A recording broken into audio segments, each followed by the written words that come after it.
After the discussion of cash flow statement or statement of cash flows, AS3, Ind AS 7, accounting standards क्या होते हैं और AS3 से हम Ind AS 7 पे कैसे पहुंचे, वो जर्नी क्या थी, फिर why the cash flow requirement, cash flow बनाने की जरूरत क्यों पड़ गई, जिसको हमने प्रॉफिट और लिक्विडिटी में डिवाइड करके हमने दो स्टेटमेंट्स को प्रूव करने की कोशिश करी और अल्टीमेटली हम इस रिजल्ट पे आए कि जो कैश फ्लो स्टेटमेंट है वो फर्म की हेल्थ को बताती है, जो कि प्रॉफिट है वो एक पेपर पे प्रॉफिट है, लेकिन एक्चुअल में क्या प्रॉफिट है, क्या हम अपनी ऑब्लिगेशंस को मीट आउट कर सकते हैं कि नहीं कर सकते। तो ये बातें जो हैं हमने पिछले लेक्चर में पढ़ी थी और फिर हम अल्टीमेटली इस कंक्लूजन पे निकले थे कि प्रॉफिट एंड लॉस अकाउंट या बैलेंस शीट जो अकेले आपकी कंपनी की रियल एफिशिएंसी को मेजर नहीं कर सकते, उसके लिए हमें कैश फ्लो स्टेटमेंट बनाने की भी जरूरत पड़ेगी। तो इस तरह से हमने कैश फ्लो स्टेटमेंट के बारे में वहां पे डिस्कस किया था। आज हम थोड़ा ओवरव्यू डिस्कस करेंगे कि what is the overview of this chapter, that is a cash flow statement. तो कैश फ्लो स्टेटमेंट का ओवरव्यू डिस्कस करने के लिए एक तरह से हम मास्टर प्लान बनाने की कोशिश करेंगे। तो हमने जैसे कहा कि पहले हम AS3 से मूव करेंगे, तब हम Ind AS 7 पे जाएंगे, क्योंकि कोई भी टॉपिक होता है जब तक हम उसकी हिस्ट्री नहीं पढ़ेंगे तब तक हम आगे क्या डेवलपमेंट्स हुई है उसको अंडरस्टैंड नहीं कर सकते। तो मैं पहले आपने पहले पढ़ा हुआ है मैं वहीं से स्टार्ट करूंगा। अभी आपको कंफ्यूज नहीं करूंगा, बिल्कुल नहीं कंफ्यूज करूंगा, आपका कंसेप्ट क्लियर करने की कोशिश करूंगा। बस क्रैम नहीं करना जो आपने पिछली क्लासेस में आपने कैश फ्लो स्टेटमेंट को क्रैम किया हुआ, बिल्कुल नहीं। देखिए अब मैं कैश फ्लो स्टेटमेंट को मैं 3 वर्ड्स में मैंने बांट दिया। एक लिया मैंने कैश, दूसरा मैंने लिया फ्लो और तीसरा लिया मैंने स्टेटमेंट। और अगर मैं cash plus flow plus statement करूं तो मेरे पास बन जाएगा कैश फ्लो स्टेटमेंट। अब यहां पे कैश का मतलब क्या है, बिल्कुल देखिए आप अपने आप इसको ड्रॉ करेंगे, लेकिन पहले मुझे मास्टर प्लान बना करके फिर मैं आपको केस स्टडी बताऊंगा, फिर मैं वापस आऊंगा यहां पे। देखिए कैश का मतलब होता है यहां पे 2 टर्म्स में है, उसका मतलब है कैश एंड कैश इक्विवेलेंट्स। तो यहां कैश में क्या होता है, हमने कहा कैश का मतलब है कैश इन हैंड। कैश में क्या आएगा, कैश एट बैंक। कैश में क्या आएगा, डिमांड डिपॉजिट्स। कैश में आएगा चेक्स इन हैंड। कैश में आएगा चेक्स इन ट्रांजिट और इससे भी रिलेटेड, पर अल्टीमेटली यही कुछ चीजें हैं जो कि कैश के अंदर आएगी। अब कैश का मतलब सिर्फ कैश नहीं होता, कैश एंड कैश इक्विवेलेंट्स होता है। अब ये कैश इक्विवेलेंट्स क्या चीज होती है वो हम आपसे डिस्कस कर रहे हैं। कैश इक्विवेलेंट्स का मतलब है इन्वेस्टमेंट्स या deposits which can be converted into cash with in a short period of time. अब ऐसा डिपॉजिट जिसको कि हम कैश में कन्वर्ट कर सकते हैं और वो सबसे छोटा पीरियड है, लेकिन वो सबसे छोटा पीरियड कौन सा होगा, वो होगा मैक्सिमम 3 महीने या 3 महीने से पहले जिस डिपॉजिट को, जिस इन्वेस्टमेंट को हम कैश में कन्वर्ट कर देते हैं उसको हम कैश इक्विवेलेंट बोलेंगे। अब यहां क्वेश्चन अराइज होता है, कंफ्यूजन होता है कि ये जो 3 महीने आपने कब से ये कैलकुलेट करने हैं, कब से काउंट करने हैं। तो मैं आपको बता दूं, these are from the date of acquisition. लेकिन उसके ऊपर आपको कोई ना तो एडिशनल कॉस्ट ना ही कोई उसमें रिस्क इन्वॉल्व हो, उसी को हम इन्वॉल्व करेंगे। उसी को हम मार्केटेबल सिक्योरिटीज भी बोलते हैं। अब मैं आपको AS3 में क्या था बता रहा हूं। ये जो बैंक ओवरड्राफ्ट है, ये बैंक ओवरड्राफ्ट AS3 में एक फाइनेंशियल एक्टिविटी हुआ करती थी, लेकिन जब से AS7 आया है, अभी मैं आपको एक डिफरेंस बता रहा हूं। AS7 में ये जो बैंक ओवरड्राफ्ट है इसको कैश इक्विवेलेंट के बराबर मान लिया है। तो जरा ये पहला पॉइंट मैंने रेड से लिखा है, इसलिए this is most important point. तो earlier bank overdraft as per the AS3 was to be covered under the financial activity, but now as per the Ind AS 7, Ind AS 7, this bank overdraft is now included under the cash equivalents. क्या reason है इसके पीछे, क्या है, बिल्कुल detail में हम बात करेंगे. अभी हम क्रैम नहीं, तो इससे तो आप क्या करेंगे, फटाफट से कैश के अंदर ये होता है, कैश इक्विवेलेंट के अंदर ये होता है, तो उसको आप क्रैम करने की कोशिश करेंगे. नहीं, हम नहीं करेंगे. अच्छा, कैश के बाद हमने दूसरा वर्ड क्या लिया था, फ्लो. तो फ्लो का मतलब क्या होता है यहां पे, फ्लो का मतलब होता है movement in cash and cash equivalents. अब आपको कैश का पता हो गया, कैश इक्विवेलेंट्स का भी नॉलेज हो गया. जब आपको कैश और कैश इक्विवेलेंट्स की नॉलेज हो गई है, तो इसका मतलब है कि अब movements in cash and cash equivalents. तो मूवमेंट कैसे होगी, इसका मतलब दो तरह से होगी. एक तो इनफ्लो, आउटफ्लो. इनफ्लो का मतलब है रिसीट्स, आउटफ्लो का मतलब है पेमेंट्स. सिंपल वर्ड्स में बता रहा हूं अभी आपको.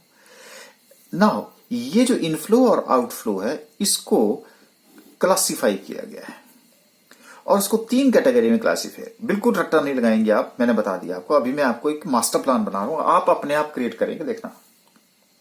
एक दो लेक्चर के बाद आप खुद क्रिएट करेंगे. ये जो कैश इनफ्लो है कैसे कैसे हो सकता है, ये हो सकता है ऑपरेटिंग एक्टिविटी से, ये होता है इन्वेस्टमेंट एक्टिविटी से, और ये हो सकता है फाइनेंसिंग एक्टिविटी से. अब आप बोलेंगे ये ऑपरेटिंग एक्टिविटीज क्या होते हैं. ऐसी एक्टिविटी जिस बिजनेस का the main principal is that is of principal revenue generating. ऐसी एक्टिविटीज को ऑपरेट करता है जिससे वो अपना रेवेन्यू जनरेट करता है, उसको बोलते हैं प्रिंसिपल रेवेन्यू जनरेटिंग एक्टिविटी. उसी को हम ऑपरेटिंग एक्टिविटीज कहते हैं. अब जैसे कोई इलेक्ट्रिसिटी का शॉप कर रहा है, तो इसका मतलब उसका मेन बिजनेस क्या है, टू परचेज और sale of the electrical goods. अगर कोई फर्नीचर है तो फर्नीचर, स्टेशनरी है तो स्टेशनरी आइटम्स, तो उसका दिस इज, उससे जो उसको रेवेन्यू जनरेट हो रहा है, that is to be called. अभी आप बस अंडरस्टैंड करिए, कैसे लिखना है, क्यों लिखना है, ये हम बाद में बताएंगे. Investing activity deals with the purchase and sale of non-current assets, also involves receiving income from investment. बिल्कुल बताएंगे आपको, चिंता ना करो बस. Financing activity, raising and repayment of long term liabilities. Long term liabilities कब राइज होती हैं, जब हम डिवेंचर्स इश्यू करते हैं, जब हम प्रेफरेंस इश्यू करते हैं. Which includes borrowing loan, issue of shares, debentures and repayment of loan. तो अब मेरा मतलब क्या, फ्लो कैसे हो सकता है, इनफ्लो और आउटफ्लो. और इनफ्लो और आउटफ्लो को हमने तीन पार्ट में डिवाइड कर दिया. एक ऑपरेटिंग एक्टिविटी, दूसरी आपकी इन्वेस्टमेंट एक्टिविटी, और तीसरी हम फाइनेंसिंग एक्टिविटी. क्या चीज होती है, ये हमने थोड़ा थोड़ा आपको एक्सप्लेन किया. अभी आपको स्ट्रेस लेने की जरूरत नहीं है, आहिस्ता आहिस्ता सारी बातें जो है हम अनलॉक की तरफ को जाएंगे. अब उसके बाद मेरा तीसरा वर्ड क्या आ गया, स्टेटमेंट. तो मैंने यहां AS3 के अकॉर्डिंगली स्टेटमेंट और AS7 के अंदर मैंने आपको बताया था कि कुछ ज्यादा डिफरेंस नहीं है AS3 और Ind AS 7 में, लेकिन फिर भी इस स्टेटमेंट में हम बनाते क्या क्या है. देखिए, एक स्टेटमेंट बनाते हैं, cash flow from operating activity, cash flow from investing activity, cash flow from financing activity, और उसके बाद इंक्रीज और decrease in cash and cash equivalents. ये देखिए, और add opening cash and cash equivalents. लो जी, अब opening cash and cash equivalent को आप इसमें ऐड करेंगे, आपके पास क्या आ जाएगा, क्लोजिंग. ये नहीं है, ये increase and decrease in cash and cash equivalents. ठीक है, closing cash and cash equivalent आपके पास यहां आ जाएगा. ओपनिंग से चलेंगे, यहां से चलेंगे, क्लोजिंग आ जाएगा. इस तरह से हम क्या बनाते थे, स्टेटमेंट बनाते हैं AS3 के अकॉर्डिंगली. अच्छा, तो इसका मतलब है कि कैश का मतलब भी पता चल गया आपको, फ्लो का मतलब भी चला, और स्टेटमेंट का पता चल गया. तो स्टेटमेंट में हम क्या बनाते हैं. अब मैं सबसे पहले कैश एंड फ्लो को इकट्ठा करता हूं. तो cash plus flow is equal to cash flow. तो फर्म, हमने कहा फर्म या company received inflow of cash revenue from क्या क्या, जैसे सेलिंग गुड्स, प्रोवाइडिंग. अब जिसका प्रिंसिपल बिजनेस जो है सर्विसेज प्रोवाइड करना है, तो वो सर्विसेज प्रोवाइड करके उसका इनफ्लो ऑफ कैश होगा. Services, selling,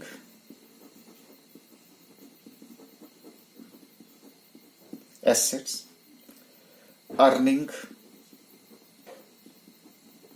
interest, earning interest किससे जी? फ्रॉम इन्वेस्टमेंट से, रेंट,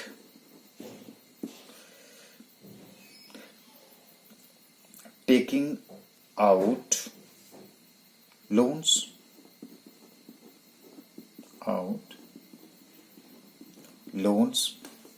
issue of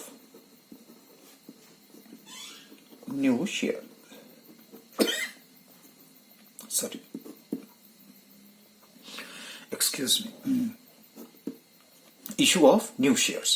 इसमें सारी एक्टिविटी आ गई, लेकिन हुआ क्या? इससे मेरा इनफ्लो हुआ।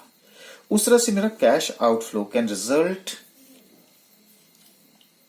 फ्रॉम, क्या हो सकता है? From making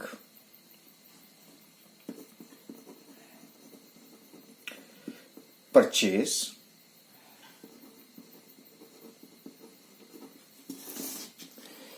paying back loans, और कह सकते हैं हाँ, पेइंग सैलरीज, और डिस्पर्समेंट ऑफ डिविडेंड्स, डिविडेंड बांटना, सो ऑन सो फोर्थ। इसका मतलब मैंने जस्ट कैश और फ्लो को इकट्ठा करके आपको ये समझाने की कोशिश करी है कि कैश और फ्लो को अगर हम ऐड कर दें तो हम कैश और कैश इक्विवेलेंट का इनफ्लो और आउटफ्लो को हम चेक कर सकते हैं, जो कि हमें इन एक्टिविटी से आती है। और इन तीनों को मैंने कुछ कुछ पॉइंट्स जो है वो यहां पे डिस्कस करने की कोशिश करी है। तो ये था मेरा एक तरह से। अब आप जब भी हम लर्न करेंगे ये कहां से आया, कैसे आया, ये सारी बातें हम आपसे डिस्कस करेंगे। बस इसके बाद हमारा अब कंसेप्ट बेस्ड लर्निंग जो है एक तरह से वो स्टार्ट हो जाएगी। अच्छा, आइए अब हम आपको कैश फ्लो स्टेटमेंट, मैंने बताया कि इंडिया 7 पे नहीं जा रहा हूं, इसके ऊपर सबसे पहले हम कहां जाएंगे जी? कैश फ्लो स्टेटमेंट AS 3 के अकॉर्डिंगली। हमने पढ़ा था कि कैश फ्लो स्टेटमेंट के दो मेथड्स होते हैं, एक डायरेक्ट और इनडायरेक्ट, और हमने आपको यह भी क्लियर करके दिया था कि हमें दोनों मेथड पढ़ने पड़ेंगे, क्योंकि एक का स्ट्रेस डायरेक्ट पे है तो दूसरे का स्ट्रेस जो है इनडायरेक्ट के ऊपर है। सेबी की गाइडलाइंस हैं। तो चलिए पहले हम इनडायरेक्ट मेथड का एक फॉर्मेट पढ़ते हैं। Format of A cash flow statement, indirect method. देखो, कैश फ्रॉम ऑपरेटिंग एक्टिविटी सबसे टॉप। अभी हमने आपको थोड़ा थोड़ा बताया कि ऑपरेटिंग एक्टिविटी क्या होती है।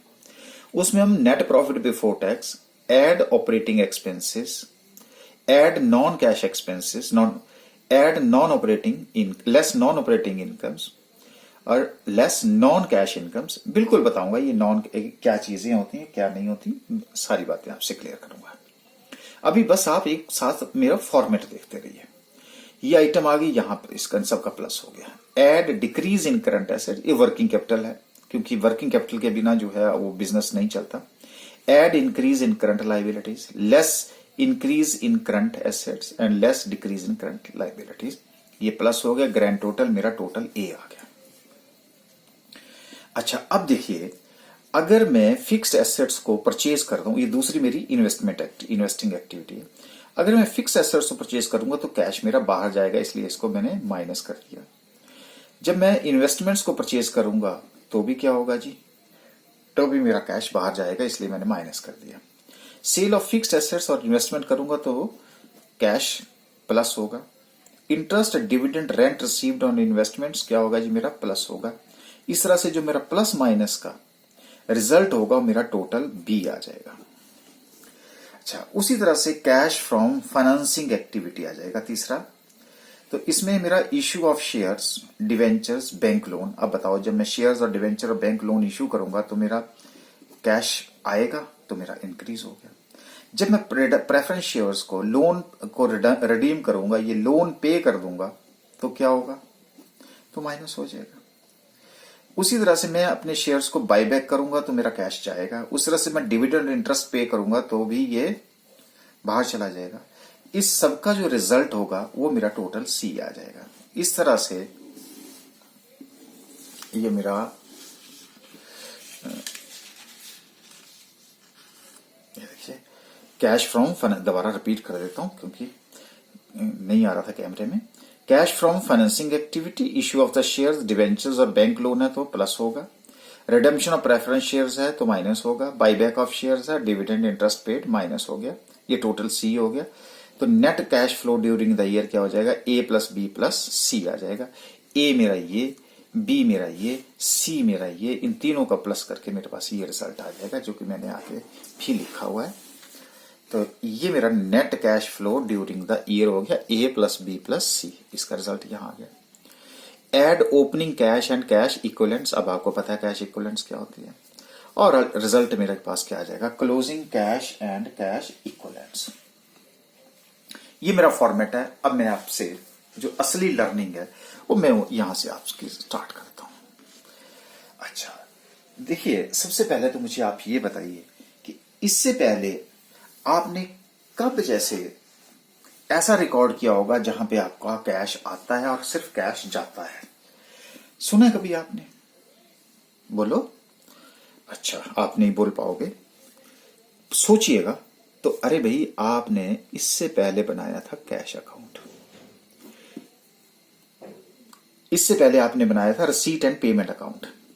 अब कैश अकाउंट या कैश बुक बोल लीजिए, अगर आपको नहीं याद आ रहा है तो ये देखिए कैश बुक। आप क्या करते थे, जो कैश की आइटम्स थी उसी को रिकॉर्ड करते थे, जो कैश की आइटम्स नहीं थी उनको आप रिकॉर्ड नहीं करते थे।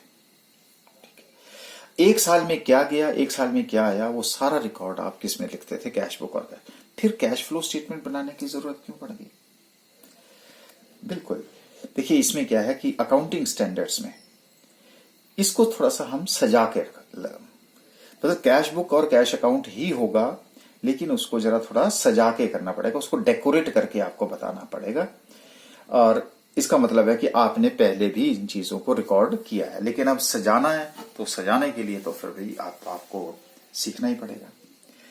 अब आप मुझे सबसे पहले ये बताइए कि जब भी कोई एक बिजनेसमैन, मान लीजिए आप ही हैं, आप एक बिजनेस स्टार्ट करना चाहते हैं। एक बिजनेस को स्टार्ट करने के लिए मुझे किस किस की जरूरत पड़ती है? किस चीज की जरूरत पड़ेगी सर? हमें तो पैसे की जरूरत पड़ेगी, बिना पैसे के तो कुछ नहीं होता। अच्छा, फाइनेंस चाहिए ना आपको? हाँ जी, फाइनेंस चाहिए सर। तो फाइनेंस कैसे आएगा सर? फाइनेंस तो हम शेयर्स इशू कर सकते हैं, डिवेंचर्स इशू कर सकते हैं, या लोन ले सकते हैं। ये कुछ एक इंस्टांसेस है। आपने बिल्कुल ठीक कहा। इसका मतलब अब मेरे पास क्या हो गया, पैसा इकट्ठा हो गया। अच्छा, क्या करना चाहते हैं जी आप? बिजनेस स्टार्ट किया। अब जब आपके पास पैसा आ गया तो फिर आप क्या करेंगे? फिर क्या करेंगे सर? फिक्स्ड एसेट्स वगैरह खरीदेंगे। अच्छा लो जी, क्योंकि मुझे मशीनरी चाहिए, मुझे प्लांट चाहिए, मुझे बिल्डिंग चाहिए, तो इसका मतलब क्या हुआ कि आप फिक्स्ड एसेट्स खरीदेंगे, आप पैसा इन्वेस्ट करेंगे, आउटसाइड इन्वेस्ट करेंगे। हाँ जी, बिल्कुल ठीक है जी। यानी कि जिस बिजनेस में आप इन्वॉल्व हैं, उस बिजनेस से रिलेटेड उसको रन करने के लिए आपको फिक्स्ड एसेट्स, इन्वेस्टमेंट्स आउटसाइड करनी पड़ेंगी, तब जाकर के। तो आपको पता है कि इस एक्टिविटी को आप क्या करते हैं?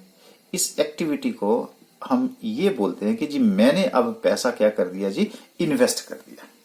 मैं एक लेमैन की लैंग्वेज में बात कर रहा हूं। मैं आपको ये नहीं समझ रहा हूं कि आपने कॉमर्स में +1 +2 में कैश फ्लो स्टेटमेंट पढ़ा है। अच्छा, अब आपने पैसा भी इकट्ठा कर लिया। पैसा इकट्ठा करने के बाद अब आपने उसको इन्वेस्ट भी कर लिया, एक तरह से एसेट्स भी खरीद ली, मशीनरी भी खरीद ली, प्लांट भी खरीद लिया। अगर आप ट्रेडिंग बिजनेस करेंगे तो आपने एक बिल्डिंग भी तैयार कर दी। अगर आप मैन्युफैक्चरिंग करेंगे तो रॉ मटेरियल परचेज करेंगे। ये सारी बातें अब आपके पास आ गए। अच्छा, अब आपने क्या किया? Fix asset. अब इन फिक्स एसेट्स को आपको चलाना भी तो है। बिजनेस तभी होगा ना फिक्स एसेट्स को जब चलाएंगे। अच्छा, जब चलाएंगे तो चलाने के लिए आपको क्या क्या चाहिए होगा? सर अगर हम फैक्ट्री चलाते हैं तो हम सबसे पहले क्या खरीदेंगे जी? रॉ मटेरियल खरीदेंगे। हाँ बिल्कुल। फिर हम क्या करेंगे? फिर उसको हम प्रोसेस करेंगे। अच्छा, प्रोसेस करेंगे तो इसका मतलब है कि हमें फैक्ट्री ऑपरेशंस करने पड़ेंगे। अच्छा, फैक्ट्री से आप क्या करेंगे? सेल करेंगे। या फिर अब आपने फैक्ट्री में प्रोडक्शन कर ली, तो अब आप क्या करेंगे? उसको जी गोडाउन में रखेंगे। गोडाउन में रखेंगे, फिर क्या करेंगे? फिर सर हम एक शोरूम खोलेंगे और शोरूम से जो है हम सेल करना शुरू कर देंगे। लेकिन सर इसके लिए हमें एक ऑफिस भी तो चाहिए होता है। हाँ जी, मैनेजर बिठाना है आपने, तो ये ऑफिस भी बिठा लीजिएगा, जहां से आप सारी एक्टिविटीज को क्या करेंगे? इसको कंट्रोल करेंगे। बिल्कुल करेंगे।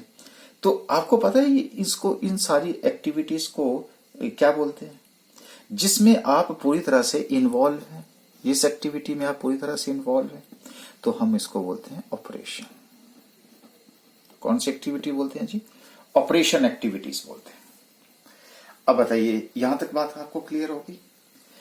अच्छा, तो अब आपने क्या किया? बिजनेस स्टार्ट किया। बिजनेस के लिए आपने पैसा भी इकट्ठा कर लिया। पैसा इकट्ठा करने के बाद आपने फिक्स एसेट्स भी खरीद ली। फिक्स एसेट्स खरीदने के बाद अब आपने उसमें ऑपरेशन भी स्टार्ट कर दिया। तो उसके लिए आपने रॉ मटेरियल भी खरीद लिया, प्रोसेस भी कर दिया, फैक्ट्री में जो प्रोसेसेस होते हैं वो भी कर दिया। बिजनेस रॉ मटेरियल को गोडाउन में रख लिया, फिनिश गुड्स को गोडाउन में रख लिया, शोरूम से उसकी सेल शुरू कर दी। उसके लिए आपको एक ऑफिस चाहिए और ये ऑफिस भी आपने तैयार कर दिया। तो क्या हुआ जी? मैंने एक बिजनेस को चलाने के लिए इन सभी एक्टिविटीज को कितने पार्ट में डिवाइड कर दिया? 3 एक्टिविटीज। और वो कौन कौन सी एक्टिविटी थी? यही थी जी, फाइनेंस, इन्वेस्टमेंट और ऑपरेशन एक्टिविटी। सर इसी को आप क्या बोलते हैं? इसी को तो हम सीक्वेंस बोलते हैं। कौन सा सीक्वेंस बोलते हैं? सर सीक्वेंस बोलते हैं ES3 का। ES3 मैं समझा नहीं। बिल्कुल ES3। देखिए, तो पहली एक्टिविटी क्या हो गई जी? Financial activity. आ जाइए जरा, ये चार्ट देखिएगा आप, अच्छे से देख लीजिएगा चार्ट। कौन सी है? फाइनेंस। तो क्या किया हमने? ये देखो, इश्यू ऑफ शेयर्स, डिवेंचर किए, पैसा रिडम लो, किया कि नहीं? अच्छा, पैसा इकट्ठा हो गया, फिर हम कहां चले गए? इन्वेस्टमेंट। लो जी, फिर हम कहां गए? Investment. Purchase of fix assets, purchase of investment. बिल्कुल, बाहर आपने इन्वेस्ट कर दिया, उसके ऊपर आपको इंटरेस्ट मिलना शुरू हो जाएगा। फिर सर आपने ऑपरेशन शुरू किया। लो जी, ऑपरेशन भी हमने शुरू कर दिया। हमने कैश फ्रॉम ऑपरेटिंग एक्टिविटी शुरू कर दी। ऑपरेटिंग रॉ मटेरियल, ये सब बातें जो है, देखो सारे एक्सपेंसेस है, नॉन कैश, ये सारे एक्सपेंसेस हमारे पास यहाँ पे इन्वॉल्व हो गए। जब ये सारी बातें आपके यहाँ इन्वॉल्व हैं, तो फिर सर आपने तो बोला कि पहले हो रही है फाइनेंस, कोई बात नहीं। ये देखो, ES3 का सीक्वेंस है, और अगर सीक्वेंस ऐसा है तो हमें इससे लड़ाई नहीं करनी। हम ES3 से बाहर नहीं जा सकते। लेकिन अगर जब भी हम बात करेंगे, क्वेश्चन करेंगे या कुछ बात करेंगे, तो हो सकता है कि अगर मेरे को फाइनेंशियल एक्टिविटी, तो मैं यहाँ बॉटम पे लिख दूंगा, इन्वेस्टमेंट में यहां कर दूंगा और ऑपरेशन ऊपर कर दूंगा, तो मैं रिवर्स ऑर्डर में कर दूंगा। लेकिन अब मैं रूल से आगे थोड़ी जा सकता हूँ। जो मेथड उन्होंने दिए, ES3 से आगे बढ़ के थोड़ी नहीं हूं मैं। तो बस इन्हीं एक्टिविटीज को हमने सजा के रख दिया, और जब ये सजा के रखा तो ये क्या बन गया मेरा जी? फॉर्मेट बन गया। अब आपको आसान लग रहा होगा कि अच्छा ये होता है। तो हम तो रट्टा लगाते थे कि cash from operating activity, cash from investment activity. अरे सिर्फ एक नजरों की बात थी, आपने जस्ट इसको कैसे पढ़ना था? उल्टा पढ़ना था कि पहले मैंने पैसा इकट्ठा किया, फिर मैंने बाहर उसको इन्वेस्ट किया, फिर मैंने फिक्स्ड एसेट्स खरीदी या इन्वेस्टमेंट्स खरीदी, फिर मैंने अपना ऑपरेशन स्टार्ट कर दिया, अपना बिजनेस स्टार्ट कर दिया। और बिजनेस स्टार्ट करके जो मुझे मिला, बिजनेस स्टार्ट करने के बाद जो भी मेरे पास ये एक्टिविटीज होती हैं, उन्हीं एक्टिविटीज को हम क्या बोलते हैं? फाइनेंसिंग एक्टिविटीज बोलते हैं। अब अगर आपको यहां तक क्लियर है, तो यहां पे मैंने कुछ बातें आपको ये बताई, नॉन कैश और नॉन ऑपरेटिंग इनकम्स। तो ये वाला सीक्वेंस में भी मैं आपको बता देता हूं, लो। और वो मैं उसी सीक्वेंस में बताऊंगा जो आपने +2 लेवल के ऊपर या उससे पहले पढ़ा हुआ है। आपको याद होगा, क्योंकि अब तो चेंज हो गया है। कौन सा अकाउंट बनाते थे आप? प्रॉफिट एंड लॉस अकाउंट, ठीक है। और आपको ये भी पता है कि प्रॉफिट एंड लॉस अकाउंट के ये जो क्रेडिट साइड है, इस साइड क्या होती है? इनकम्स होती हैं। हाँ जी, ये तो हमें पता है जी। ये जो इनकम्स हैं, इसको आपने किस में डिवाइड करना होता है? इसको हमने बनाता है, एक होती है कैश इनकम, एक होती है आपकी ऑपरेटिंग इनकम्स, और एक होती है आपकी नॉन कैश इनकम्स। आपको लगता है कि आ गई लेकिन इनकम नहीं आती, उसको हम नॉन कैश इनकम्स बोलते हैं, जो ऑपरेटिव नहीं होती। और फोर्थ होती है आपकी नॉन ऑपरेटिंग इनकम्स। मैं आपको अभी नहीं बता रहा हूं, लेकिन सिर्फ जितनी भी इनकम्स होती हैं आपकी क्रेडिट साइड में, आप कोई भी प्रॉफिट एंड लॉस अकाउंट उठा लीजिएगा, क्योंकि उसको आप बनाते हैं एक्रूअल बेस के ऊपर, और ये कॉस्ट के ऊपर बनता है कैश बेस के ऊपर। जब एक्रूअल बेस के ऊपर ये चीजें बनती हैं तो हम कुछ बातों को रिकॉर्ड कर लेते हैं, लेकिन प्रॉफिट एंड लॉस के लिए। अब यहां पे आपने क्या लिखा है? Non cash income, non operating and non cash incomes. क्या हो गया जी? एक नॉन ऑपरेटिंग और एक नॉन कैश इनकम्स। बस ये दोनों नहीं आपने यहां पे अगर होंगी तो उसकी आपने क्या करनी है? एडजस्टमेंट करनी है, बाकी इनकी कोई एडजस्टमेंट नहीं करनी है। क्लियर हो गया जी? ये क्रेडिट साइड मैंने पूरे जितने भी एक्सपेंसेस बांट दिए। अच्छा, अब आप आ जाओ यहां पे। अगर मैं यहां पे, क्योंकि आपको पता है डेबिट साइड में क्या होता है जी? Expense, debit all the losses and expenses. तो ये मेरे जो एक्सपेंसेस हैं, ये भी 4 कैटेगरीज के होते हैं। एक होते हैं कैश, एक होते हैं ऑपरेटिंग, जो आप जिसमें आप बिजनेस कर रहे हैं, और एक होते हैं आपके नॉन कैश। क्योंकि ये नॉन ऑपरेटिंग एक्टिविटी है, इसलिए इसकी मेरे अंगने में तुम्हारा क्या काम है। तो उसी तरह से आपके पास नॉन ऑपरेटिंग, लेकिन होंगी ये। अब आपको क्या करना है? इसमें से डिसाइड करना है कि नॉन कैश आइटम्स कौन सी हैं और नॉन ऑपरेटिंग एक्सपेंसेस कौन सी हैं। अब जैसे डेप्रिसिएशन है, बताओ, इन्वॉल्व तो है लेकिन कैश इन नहीं जा रहा है, तो उससे क्या है? ऑपरेटिंग तो है लेकिन नॉन कैश आइटम है। उस तरह से कुछ एक ऐसी आइटम्स होंगी जिसमें कैश तो इन्वॉल्व है लेकिन नॉन ऑपरेटिंग इनकम्स होंगी। तो अब आपने क्या करना है? इन दो की एडजस्टमेंट की इसकी नहीं करनी है। आप देख लीजिए, आप एक्सपेंसेस में आपने क्या किया? नॉन कैश एक्सपेंसेस और नॉन ऑपरेटिंग एक्सपेंसेस को आपने फटाफट से क्या कर दिया? ऐड कर दिया। अब यहां पे जो कैश फ्लो स्टेटमेंट है, जहां पे आपने कैश फ्रॉम ऑपरेटिंग एक्टिविटी, उसमें किसका काम है? सिर्फ कैश ऑपरेटिंग, कैश ऑपरेटिंग। ठीक है जी। अच्छा, एक्सपेंसेस के साथ में आपके पास एक और चीज होती है, यहां पे ब्लैक से लिख रहा हूं यहां, वो होती है आपका नेट प्रॉफिट। अब नेट प्रॉफिट के सोर्सेज क्या हैं?